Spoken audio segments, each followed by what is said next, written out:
Assalamualaikum warahmatullahi wabarakatuh. Perkenalkan, nama saya Dendiansyah Fendi Pohan. Perkenalkan, nama saya Siti Syawal Sabrina. Kami akan menjelaskan tentang sumber dana jangka panjang.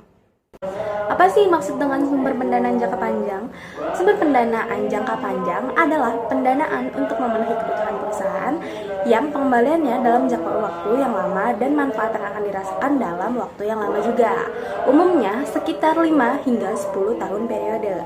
Ada dua alasan manajemen keuangan perusahaan memerlukan pendanaan jangka panjang, yaitu kebutuhan dana dalam jumlah besar yang dibutuhkan untuk investasi perusahaan. Yang kedua, laba ditahan perusahaan tidak mencukupi atau tidak ada untuk memenuhi kebutuhan pendanaan perusahaan.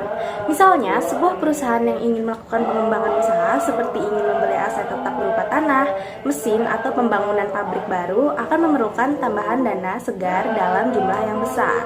Pendanaan jangka pendek tentu tidak akan sanggup mengatasinya karena jumlahnya yang relatif kecil. Maka dibutuhkan sumber dana jangka panjang untuk memenuhinya. B. Jenis-jenis sumber pendanaan jangka panjang. Seperti halnya sumber pendanaan lainnya, sumber dana jangka panjang dikelompokkan menjadi dua, modal dan utang.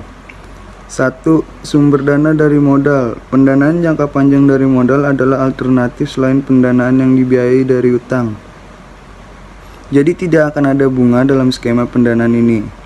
Sumber dana dari modal bisa berpengaruh pada struktur modal perusahaan. Contoh sumber dana dari modal adalah penerbitan saham dan laba ditahan. Penerbitan saham. Saham adalah surat berharga atau sekuritas yang merupakan penyertaan modal pada sebuah perusahaan. Perusahaan bisa menerbitkan saham. Kemudian saham tersebut dibeli oleh investor. Pembeli tersebut otomatis akan menjadi bagian dari pemilik perusahaan. Dana hasil penjualan saham itulah yang nanti akan menjadi sumber keuangan perusahaan. Yang kedua, sumber dana dari utang. Ada beberapa jenis sumber dana dari utang. Yang pertama, kredit investasi. Kredit investasi adalah kredit investasi yang diberikan oleh bank dan masih banyak dimanfaatkan oleh kalangan pengusaha. Kredit investasi merupakan salah satu alternatif sumber dana jangka panjang yang difasilitasi oleh lembaga perbankan. Ada beberapa hal yang akan diperhatikan oleh perbankan sebagai kreditur dalam memutuskan pengajuan kredit investasi diterima atau tidak. Yang pertama, kelayakan investasi yang akan dijalankan. Yang kedua, arus kes investasi yang akan dijalankan. Yang ketiga, jangka waktu peminjaman. Yang keempat, nominal pembayaran pinjaman di setiap periode. Yang kelima, tingkat bunga. Yang keenam, biaya tambahan atau denda jika telat bayar atau bayar lebih awal. Sumber dana yang kedua dari hutang yaitu hipotek.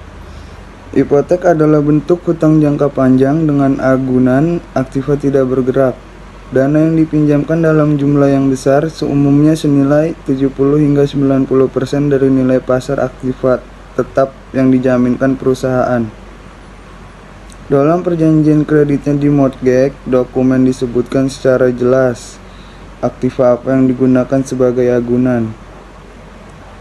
Dalam peristiwa likuidasi kreditur akan dibayar terlebih dulu dari hasil penjualan aktiva tetap yang dipergunakan sebagai agunan.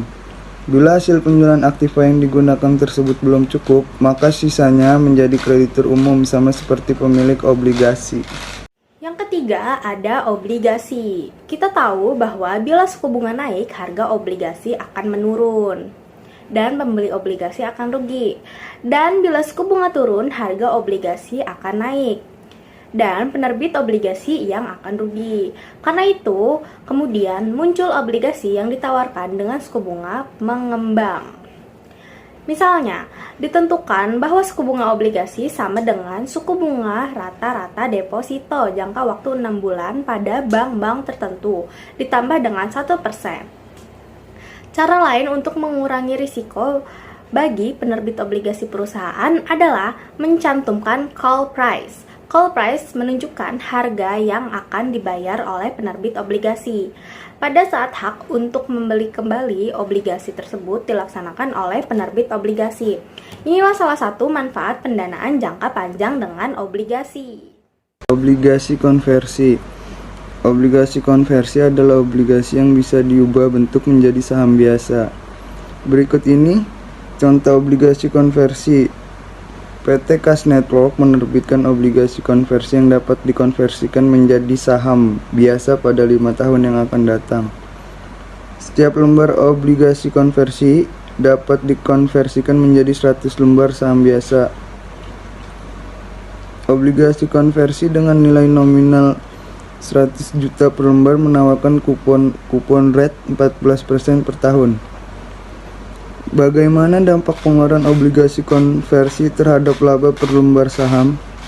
Contoh tersebut menunjukkan bahwa bila pada akhir tahun kelima harga per lembar saham bisa mencapai lebih dari 10.000, maka para pemegang obligasi akan mengkonversikannya menjadi saham biasa. Bila harga saham di bawah Rp 10.000, mereka akan memilih untuk menguangkan obligasi tersebut. Pada contoh tersebut juga menunjukkan rasio konversi obligasi ke saham adalah sebanyak 100 dan harga konversi adalah 10.000. Yang kelima ada saham preferen. Saham preferen adalah saham yang memberikan dividen yang tetap nilainya. Keunggulan saham preferen bagi investor adalah besarnya dividen tidak dipengaruhi oleh laba yang diperoleh perusahaan. Sedangkan kelemahan saham preferen ialah pembayaran dividen saham preferen tidak dapat dipakai sebagai pengurang pajak. Dengan kata lain, pembayaran dividen saham preferen dilakukan terhadap laba setelah pajak. Saham biasa dan right issue. Penerbitan REIC akan dilakukan dengan cara sebagai berikut. Misalkan suatu perusahaan, PT Kas Surabaya Network, memiliki jumlah lembar saham sebanyak 10 juta dengan harga pasar saat ini 15.000 per lembar. Perusahaan memerlukan tambahan dana sebesar 50 M untuk ekspansi. Perusahaan dapat saja menerbitkan saham baru dan menawarkan kepada publik umum.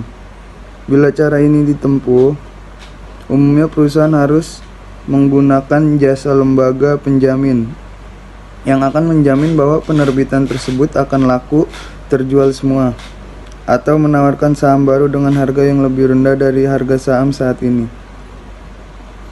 Kedua cara ini akan mengakibatkan perusahaan menanggung biaya, yaitu pilihan pertama akan mengakibatkan perusahaan harus membayar fee kepada pihak penjamin. 2. Distribusi kemakmuran kepada pemegang saham baru. Untuk itu alternatif lain adalah menawarkan kepada para pemegang saham lama untuk membeli saham baru. Yang ketujuh ada penerbitan sekuritas di pasar modal. Perusahaan yang menerbitkan sekuritas di pasar modal pada dasarnya menghindari proses intermediasi keuangan. Dengan kata lain, penerbitan sekuritas adalah bagi pihak yang kelebihan dana atau para investor menyerahkan langsung dananya ke pihak yang memerlukan dana atau perusahaan.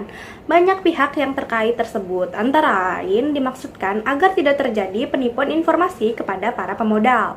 Bila perusahaan ingin menerbitkan sekuritas di pasar modal, beberapa persyaratan harus dipenuhi.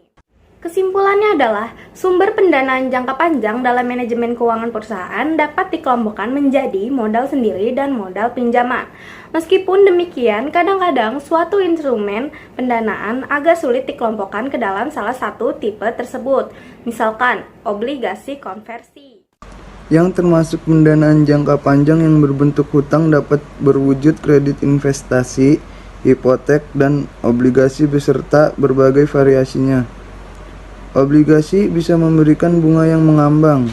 Dapat pula obligasi mempunyai call price. Call price adalah harga yang ditentukan oleh perusahaan bila suatu obligasi dilunasi sebelum jatuh tempo.